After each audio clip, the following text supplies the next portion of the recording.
Today I'm going to show you how to take what was originally just a sneaky little starter base and turn it into your endgame. Now featuring more storage in the same compact form, you can start your wipe safely with minimal cost. The Chad Cube 2.0 can quickly be transformed from the game's most efficient 1x1 into a bunker base with multiple floors of storage, a respawn room to get you back into the action, and 2 boxes of secret loot storage only you can access. So that even if you do get raided, you're not going to have to start over. However, even though this base is an incredibly cheap upkeep, keeping a TC stacked in real life requires a little bit more work. And for that, we have Business Reks. Hello folks, it's Business Reks here to talk to you about Lone Wolf. One of my favorite servers, Lone Wolf is the best option for that solo-only vanilla experience. With a pop that just won't quit, there's always something to do and someone to fight. Lone Wolf is enforced by the most active admin team I've seen in my 8 years of Rust, giving me a place I can play and finally not worry about cheaters and teamers all the time. Lone Wolf operates on a monthly wipe schedule with no BP wipes ever, meaning you'll always have a place to come back to even after a force wipe. Currently ranking as the top solo-only server in North America, you have no reason not to check it out. And starting June 2nd, you'll be able to find Lone Wolf EU. To learn more, head over to wolfrust.gg and don't forget to join the Discord for news, events, prizes, and more at discord.gg/lonewolf. With that out of the way, let's get this starter base slapped down. Starting with half walls around a very low foundation, 2 doorways, and then filling in the rest with full walls, the initial build is quite simple. The Chad Cube gets more complex once we get inside and begin doing the placement of objects. First, building a triangle at the back, we can place our TC in the back corner. Beside this is going to rest our tier 1, and eventually when we're ready, our tier 2. Quickly place a door down as soon as you're ready, and then once we've gathered enough mats to craft furnaces and boxes, we're going to go ahead and fill our airlock with furnaces. While slightly exposed to a door camp risk, the comfort effect from these furnaces can actually work to our advantage. This is going to let us know anytime we have a door camper because our comfort is going to begin to rise above 50. With that placed, we can go ahead and take care of our boxes. Jumping down here with 3 large boxes and 3 small boxes, we're going to first place our first large box in this back corner. To do so, make sure it's lined up straight and then push all the way to the left. If that was done correctly, you'll be able to place a box here with relatively ease. And then before we place our third one, we're just going to place our first small box here. And go ahead and place your third box, and again, if you've placed it all correctly, it should slide in. Once that's done, we're placing our next small box up here, and you could always substitute that middle small box for a campfire. And this is what's left. First, we're going to place our small box underneath our tier 2, and then our bag goes here. However, anytime we need to research an item or repair an item, we're going to need to pick up our bag and place the corresponding bench into that location.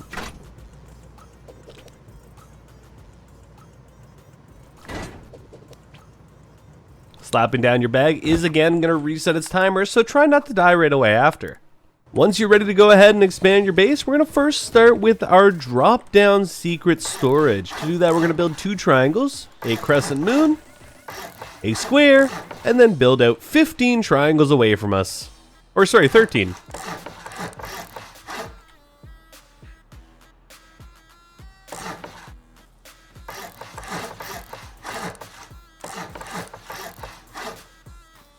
At the 13th triangle, place a square, and then destroy all the triangles. Rip wood.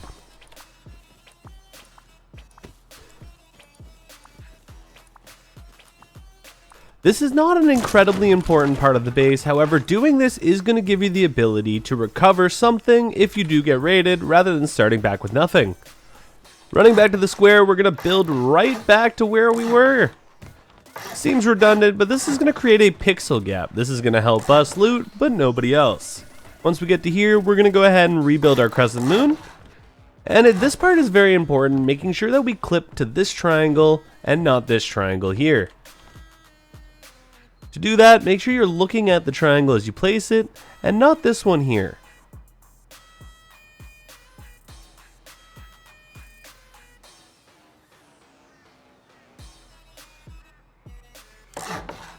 With that placed, you can go ahead and upgrade these 2 triangles, and remove everything else.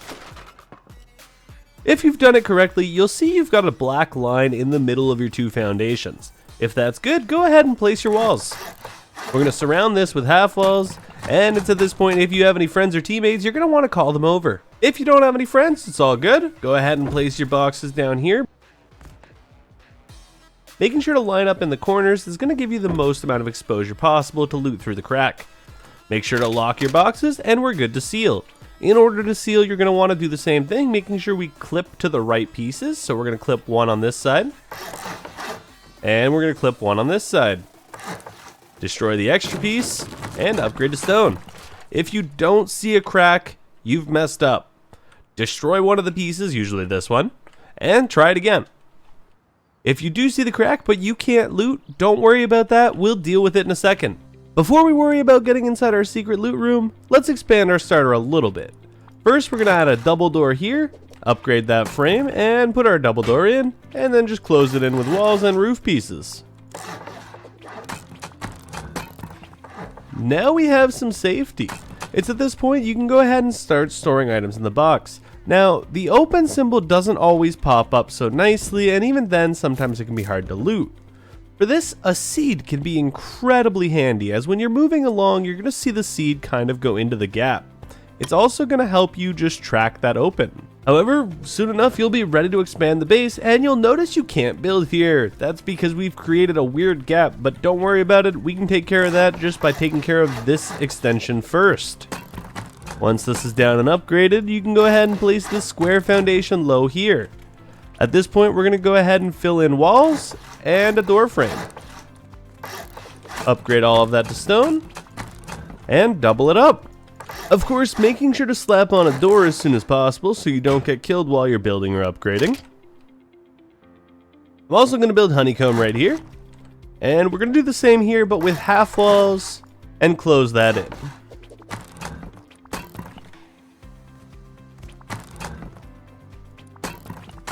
Now you could go ahead and build the bunker portion now, however I like to close in the rest of the base first. To do that, we're going to first do our half walls down here, or our floor pieces down here. Place a door here, and this can either act as your respawn room, or if you would rather, you could build it up and go as roof access. But I am going to use it as a respawn room, so I am going to close this off. And coming over to here, we're just going to close in the rest of this area with full walls.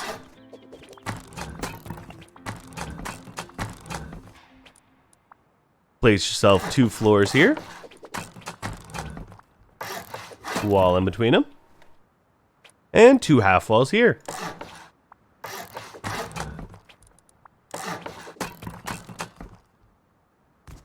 Then just close it in.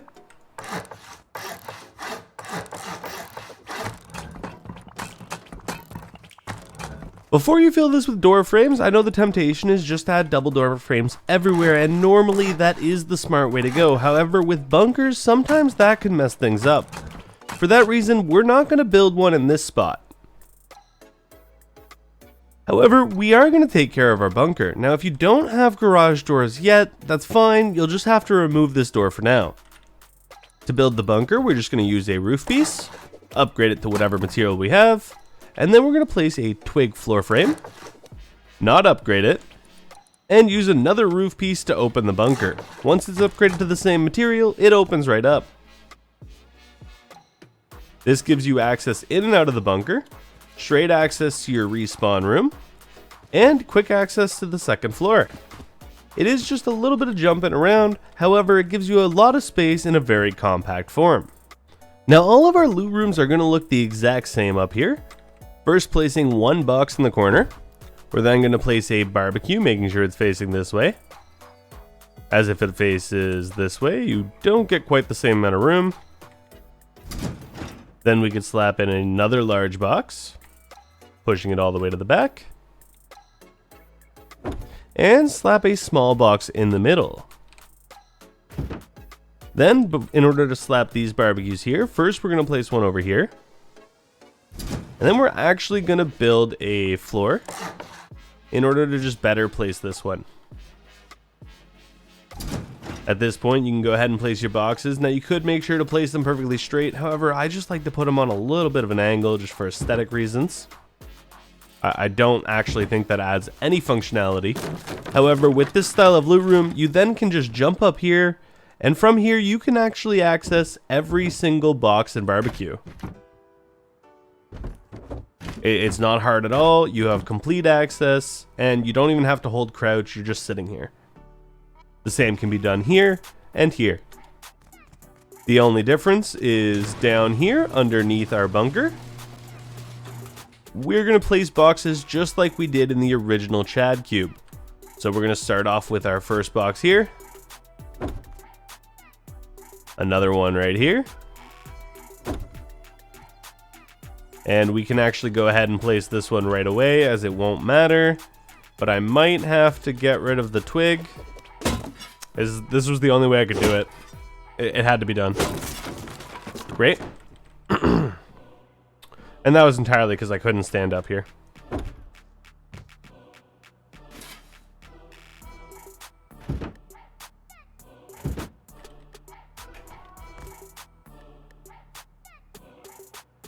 Now, of course, anytime you do want to log off, you are going to have to close this bunker, and that is going to cost you whatever grade this is. I do recommend upgrading everything in here to metal, except for these two blocks here. Upgrading this to metal makes it significantly harder to access the boxes. I don't know why. It's just the double triangle pixel gap. It's a pain. You don't want to deal with it, so just don't upgrade it to metal. I mean, you can. You just don't. All that's really left to do is fill the rest of the base. To do that, I mostly use lockers. Lockers have saved my life as a solo more times than I can count. They also give me a spot I can quickly change out kits for farming or going out to PvP, and depositing them from enemies really nicely. Placing the tier 3 up here, as unfortunately it won't fit downstairs in the main part of the cube. We're going to surround that with lockers as well. Place a small box underneath, and go deal with our respawn room.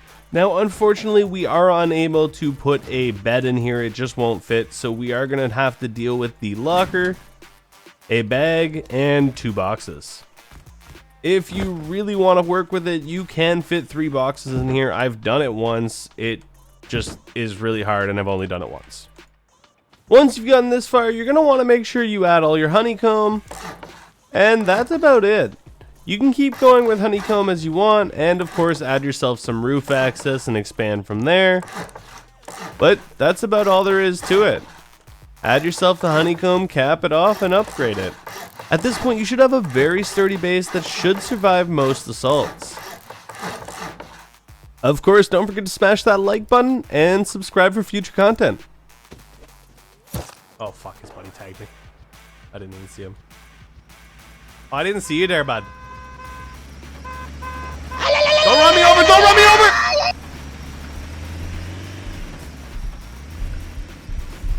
Oh, he just ran me over with a car.